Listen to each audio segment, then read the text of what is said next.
राधे राधे सभी को। कैसे हैं आप सब। जैसे कि हम सब जानते हैं कार्तिक मास समाप्त होने वाला है, तो इसी माह में पड़ती है सबसे बड़ी एकादशी, जिसे हम कहते हैं प्रबोधिनी एकादशी या देव उठनी एकादशी, देव उत्थान एकादशी कई नामों से विख्यात है। तो इस दिन जो हमारे देव होते हैं वो निद्रा से जाग जाते हैं, उन्हें जगाने का भी ये जो त्यौहार होता है मनाया जाता है देव उत्थान। और तुलसी विवाह का समारोह भी इसी महीने में होता है। तो जो लोग तुलसी विवाह या कार्तिक मास का भी स्नान चल रहा है करते हैं, उनके लिए ये बहुत ही पावन शुभ महीना माना जाता है, जिसमें सबसे बड़ा महत्व होता है दान का। दीपदान, तुलसी पर दीपदान डेली सुबह 4 बज के 4:30 बजे तक ब्रह्म मुहूर्त में आपको उठना है, स्नान आदि करना है। उसी को कार्तिक स्नान कहा जाता है। जो लोग कार्तिक स्नान करते हैं उनको ये व्रत अवश्य ही करना चाहिए प्रबोधिनी एकादशी का, जिससे कि आपके समस्त पापों का नाश हो जाता है। तो आज मैं इसी की कथा पढ़ूंगी। जो लोग प्रबोधिनी एकादशी का व्रत करेंगे, व्रत 2 तारीख को रखा जाएगा, रविवार का दिन है। एकादशी का व्रत 2 तारीख का पड़ रहा है इस बार, और उसका जो पारण है वो 3 तारीख को सोमवार को रहेगा। तो चलिए आज की मैं कथा देव उठनी एकादशी की शुरू करती हूँ। बोलिए बाके बिहारी लाल की जय। तो कार्तिक शुक्ल पक्ष चल रहा है, इसी एकादशी के बारे में युधिष्ठिर जी ने श्री कृष्ण से पूछा। श्री कृष्ण, अब कार्तिक शुक्ल पक्ष में जो एकादशी होती है उसकी महिमा बताइए। भगवान श्री कृष्ण बोले, राजन, कार्तिक के शुक्ल पक्ष में जो एकादशी होती है उसका जैसा वर्णन ब्रह्मा जी ने नारद से किया था वही तुम्हें बताता हूँ। ब्रह्मा जी बोले, मुनि श्रेष्ठ, अब आप सभी पापों को नष्ट करने वाली तथा पुण्य और मुक्ति देने वाली प्रबोधिनी एकादशी का महत्व सुनिए। भागीरथी, गंगा तथा तीर्थ, नदी, समुद्र आदि तभी तक फल देते हैं जब तक प्रबोधिनी एकादशी नहीं आती। कार्तिक मास की शुक्ल पक्ष की प्रबोधिनी एकादशी के व्रत का फल 1000 अश्वमेघ यज्ञ के तथा 100 राजसू यज्ञ के फल के बराबर होता है। नारद जी ने पूछा कि पिताजी, संध्या को भोजन करने से, रात्रि में भोजन करने तथा पूरे दिन उपवास करने से क्या क्या फल मिलता है, उसे आप बताइए। ब्रह्मा जी बोले, नारद, संध्या को भोजन करने से 1 जन्म का, रात्रि में भोजन करने से 2 जन्म का तथा पूरे दिन उपवास करने से 7 जन्म के समस्त पाप नष्ट हो जाते हैं। प्रबोधिनी एकादशी के व्रत के प्रभाव से सुमेरु पर्वत के समान पाप भी क्षण में नष्ट हो जाते हैं। अनेकों पूर्व जन्म के किए हुए बुरे कर्मों का ये प्रबोधिनी एकादशी का व्रत नष्ट कर देता है। जो मनुष्य प्रबोधिनी एकादशी का विधि पूर्वक व्रत करते हैं उन्हें पूर्ण फल की प्राप्ति होती है। बोलो बाके बिहारी लाल की जय। हे मुनीश्वर, जो मनुष्य श्रद्धा पूर्वक थोड़ा भी पुण्य करते हैं उनका ये पुण्य पर्वत के समान अटल हो जाता है। जो मनुष्य हृदय के अंदर ही ऐसा ध्यान करते हैं कि प्रबोधिनी एकादशी का व्रत करूँगा, उनके 100 जन्म के समस्त पाप नष्ट हो जाते हैं। जो मनुष्य प्रबोधिनी एकादशी के दिन रात्रि को जागरण करते हैं उनकी बीती हुई तथा आने वाली 10,000 पीढ़ियाँ विष्णु लोक में जाकर वास करती हैं और नरक में अनेक दुखों को भोगते हुए पितर विष्णु लोक में जाकर सुख भोगते हैं। ब्रह्म हत्या आदि के पाप भी प्रबोधिनी एकादशी के व्रत से नष्ट हो जाते हैं। एकादशी के दिन रात्रि को जागरण करने का फल अश्वमेघ आदि यज्ञों के फल से अधिक होता है। समस्त तीर्थों में जाने तथा गो, स्वर्ण, भूमि आदि के दान का फल कार्तिक मास की शुक्ल पक्ष की प्रबोधिनी एकादशी के रात्रि जागरण के फल के बराबर होता है। इस संसार में जितने भी तीर्थ हैं तथा उनके भी तीर्थों की आशा की जा सकती है, वे सब प्रबोधिनी एकादशी का व्रत करने वाले के घर में रहते हैं। जो मनुष्य इस एकादशी के व्रत को करता है वह योगी, तपस्वी तथा इंद्रियों को जीतने वाला होता है, क्योंकि ये एकादशी भगवान विष्णु को अत्यंत प्रिय है। इसके व्रत के प्रभाव से कायिक, वाचक और मानसिक पाप नष्ट हो जाते हैं। इस एकादशी के दिन जो भगवान की प्राप्ति के लिए दान, तप, होम, यज्ञ आदि करते हैं उन्हें अक्षय पुण्य मिलता है। प्रबोधिनी एकादशी के दिन भगवान की पूजा करने से बाल, यौवन और युद्ध अवस्था के समस्त, वृद्ध अवस्था के समस्त पाप नष्ट हो जाते हैं। इस एकादशी की रात्रि को जागरण करने का फल चंद्र सूर्य ग्रहण के समय स्नान करने के फल के बराबर से भी 1000 गुना अधिक होता है। नारद, तुमको भी विधि पूर्वक भगवान विष्णु की पूजा करनी चाहिए। जो मनुष्य कार्तिक मास में धर्मपरायण होकर अन्य किसी व्यक्तियों का अन्न नहीं खाते, उन्हें चंद्रायन व्रत का फल मिलता है। कार्तिक मास में भगवान दान आदि से उतने प्रसन्न नहीं होते जितने कि शास्त्रों की कथा सुनने से प्रसन्न होते हैं। कार्तिक मास में जो मनुष्य भगवान की कथा को थोड़ा बहुत पढ़ते या सुनते हैं उन्हें 100 गोदान के बराबर फल मिलता है। जो मनुष्य अपने कल्याण के लिए विष्णु भगवान की कथा सुनते हैं उन्हें 100 गो के दान का फल मिलता है।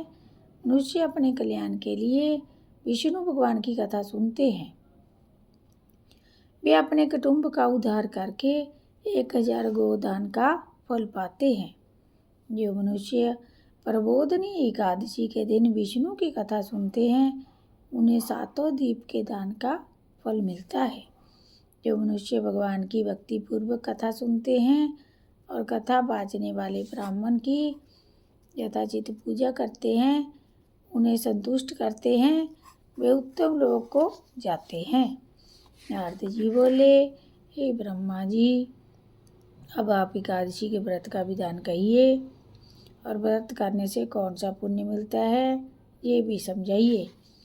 ब्रह्मा जी बोले, नारद, इस एकादशी के दिन मनुष्य को ब्रह्म मुहूर्त में उठना चाहिए और नदी, तालाब, कुआं आदि पर स्नान करके व्रत का नियम ग्रहण करना चाहिए। उस समय भगवान से विनय करनी चाहिए कि हे भगवान, आज मैं निराहार रहूँगा और दूसरे दिन भोजन करूँगा, इसलिए आप मेरी रक्षा करें। इस प्रकार विनय करके भगवान की पूजा करनी चाहिए। उस रात्रि को भगवान के समीप गीत, नृत्य, बाजे तथा कथा आदि से रात्रि व्यतीत करनी चाहिए। प्रबोधिनी एकादशी के दिन कृपणता को त्याग कर बहुत से पुष्प, फल, अगरबत्ती, धूप आदि से भगवान की आराधना करनी चाहिए। शंख के जल से भगवान को अर्घ्य देना चाहिए। इसका समस्त तीर्थ दान आदि से करोड़ गुना अधिक फल होता है। जो मनुष्य पुष्प से भगवान की पूजा करते हैं उनके सामने इंद्र भी हाथ जोड़ते हैं। कार्तिक मास में जो बेल पत्र से भगवान की पूजा करते हैं उन्हें अंत में मुक्ति प्राप्त होती है। कार्तिक मास में जो मनुष्य तुलसी जी से भगवान की पूजा करता है उसके 10,000 जन्म के समस्त पाप नष्ट हो जाते हैं। जो मनुष्य इस मास में ही तुलसी जी के दर्शन करते हैं या स्पर्श, ध्यान, रोपण अथवा सेवा करते हैं वे 1000 युग तक भगवान के घर में रहते हैं। समस्त मनोकामना को पूरा करने वाले भगवान कदम्ब पुष्प को देखकर अत्यंत प्रसन्न होते हैं। यदि उनकी कदम्ब के पुष्प से पूजा की जाए तो वह मनुष्य यमराज के दुखों को नहीं पाते हैं। जो गुलाब के पुष्प से भगवान की पूजा करते हैं उन्हें मुक्ति मिलती है। जो मनुष्य बकुल और अशोक के फूलों से भगवान की पूजा करते हैं वे अंतकाल तक शोक से रहित रहते हैं। जो मनुष्य विष्णु भगवान की सफ़ेद और लाल कनेर के फूलों से पूजा करते हैं उन पर भगवान अत्यंत प्रसन्न होते हैं। जो मनुष्य विष्णु भगवान की दुर्वा दल से पूजा करते हैं वे पूजा के फल से 100 गुना अधिक फल पाते हैं। जो भगवान की शमी के पत्तों से पूजा करते हैं वे यमराज के मार्ग को सफलता से पार कर जाते हैं। जो मनुष्य चंपक के पुष्प से भगवान विष्णु की पूजा करते हैं वे आवागमन के चक्कर से छूट जाते हैं। जो मनुष्य स्वर्ण का बना हुआ केतकी पुष्प भगवान पर चढ़ाते हैं उनके करोड़ों जन्म के पाप नष्ट हो जाते हैं। जो मनुष्य भगवान को पीले और रक्तवर्ण कमल के सुगंधित फूलों से पूजा करता है उन्हें शक्ति दीप के स्थान मिलता है। इस प्रकार रात्रि में भगवान की पूजा करके प्रातःकाल शुद्ध नदी के जल से स्नान करना चाहिए। स्नान के पश्चात भगवान की पूजा करनी चाहिए। इसके बाद इस व्रत की समाप्ति और ब्राह्मण को भोजन कराना चाहिए और दक्षिणा देकर मीठे वाक्यों द्वारा सभा करनी चाहिए। इसके उपरांत भोजन गौ और दक्षिणा से गुरु की पूजा करनी चाहिए और ब्राह्मणों को बहुत सी दक्षिणा देकर इस नियम को पूरा करना चाहिए। ब्राह्मणों को यथाशक्ति दक्षिणा देनी चाहिए। जिस ब्राह्मण को रात्रि में भोजन कराए उसे स्वर्ण सहित बेलदान करना चाहिए। जो मनुष्य यात्रा स्नान करते हैं उन्हें दही और शहद दान करना चाहिए। जो मनुष्य फल की आशा करते हैं उन्हें फल का दान करना चाहिए। तेल की जगह घी और घी की जगह दूध और अन्य में चावल का दान करना चाहिए। जो मनुष्य उस व्रत में भूमि चयन करते हैं उन्हें सब वस्तुओं सहित सैया दान करनी चाहिए। जो मौन धारण करते हैं उन्हें स्वर्ण सहित तिल दान करना चाहिए। जो मनुष्य बालों को धारण करते हैं उन्हें दर्पण दान करना चाहिए। जो मनुष्य कार्तिक मास में उपनाद धारण नहीं करते उन्हें उपनाद धारण दान करना चाहिए। जो उस मास में नमक त्यागते हैं उन्हें शक्कर दान करनी चाहिए। जो मनुष्य नित्य प्रति देव मंदिरों में दीप जलाते हैं उन्हें स्वर्ण या तांबे के दीपक को घी तथा बत्ती सहित दान करना चाहिए।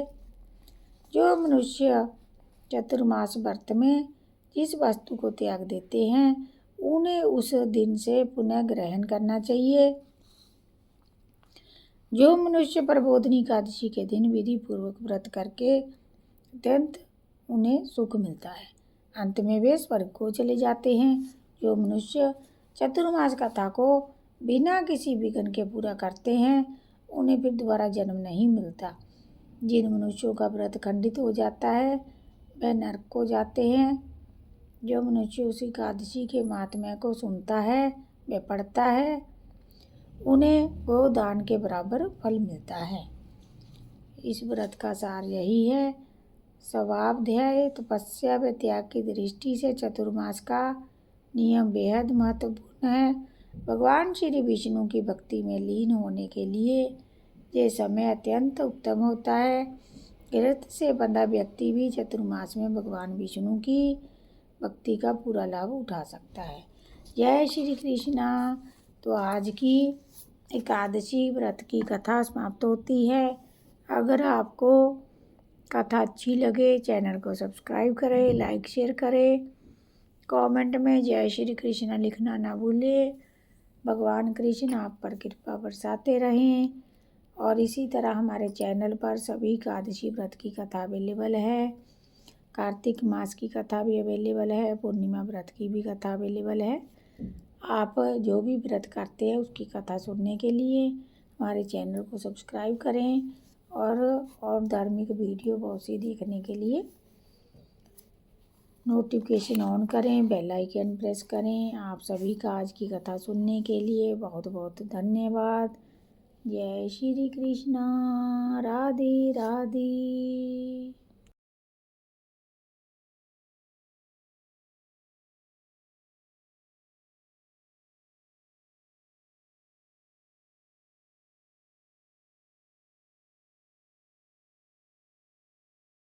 राजी में मथुरारी में वृंदावन में हमारी प्यारी हमारी प्यारी ओ प्यारी प्यारे राधे राधे राधे